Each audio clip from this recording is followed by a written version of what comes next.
देखो मत तो यह बहुत खुशी विषय लगुच मुझे बाणीविहार समस्त छात्र छात्री जी बर्तमान पढ़ुंट कि जो छात्र छात्री मैंने पुराण छात्र छात्री मैंने यही असुविधार सम्मुखीन होते आज जो सेलिब्रेशन दिन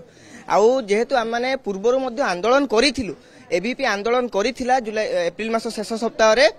हंगर स्ट्राइक करिथिला एवं कहिथिला कि बाणीविहार को अणछात्र मुक्त करा जाऊ बस्ती को उच्छेद करा जाऊ एई सब आज जेतेबेले सेही दिगरे सरकार माने दायित्ववान हेई वर्तमान पदक्षेप नैचंती पुलिस प्रशासन जेतेबेले आसी एठी पहुंचीची शह शह संख्या रे पुलिस आछंती फैकल्टी माने समस्त समर्थन करिसंती या निहाती आम पई एक स्टूडेंट मानन पई एक विजय आ एबीपी रो जो लक्ष्य थिला बाणीविहार को अणछात्र मुक्त करबा एबीपी रो एक बड़ विजय होईची आ जो अणछात्र माने एठीर छवि मलिन करथुले उत्कल यूनिवर्सिटी विश्वविद्यालय जहा कि विश्व रे ख्यातिनामा अर्जन करथिला तार छवि जदि मलिन होता विश्व जदि ता ना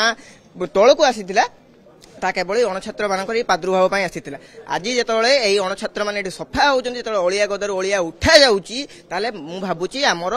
जो बाणीविहार छवि अच्छी पुनर्बार से फेरी पाइब जो ओडिशार एक नंबर यूनिवर्सिटी भाव बाणीविहार को विवेचना करा जाए ताहा से मध्य पुनर्बार हो पार।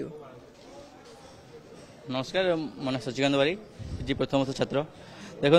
दीर्घ दिन एबीपी प्रयास करथिला कि अणछात्र मुक्त कैंपस करिवो एवं यह आज सफल किछि मात्रा रे जहाँ देखा मिलूँ खुशीर विषय कि अणछात्र आज मुक्त हेबे अणछात्र मानक रूम खाली करा होची अणछात्र मानक रूम ताला जो मराई ताला भंगाई कि नुआ ताला पड़ुछि एवं ताको जिंस बाहर पड़ुछि गोटे खुशीर विषय जाऊ धन्यवाद जनइबु आमर उत्कल विश्वविद्यालय कुलपति को से तांकर प्रचेष्टा फल आज अणछात्र मुक्त हम बाणीविहार देखु या मेन आमर जो हॉस्टल वार्डन अच्छा से स्ट्रांगली काम करेंगे और जो डायरी मेंटेन करेंगे जो रजिस्टर मेंटेन करेंगे ताहले छात्र पुनर्बार प्रवेश करें।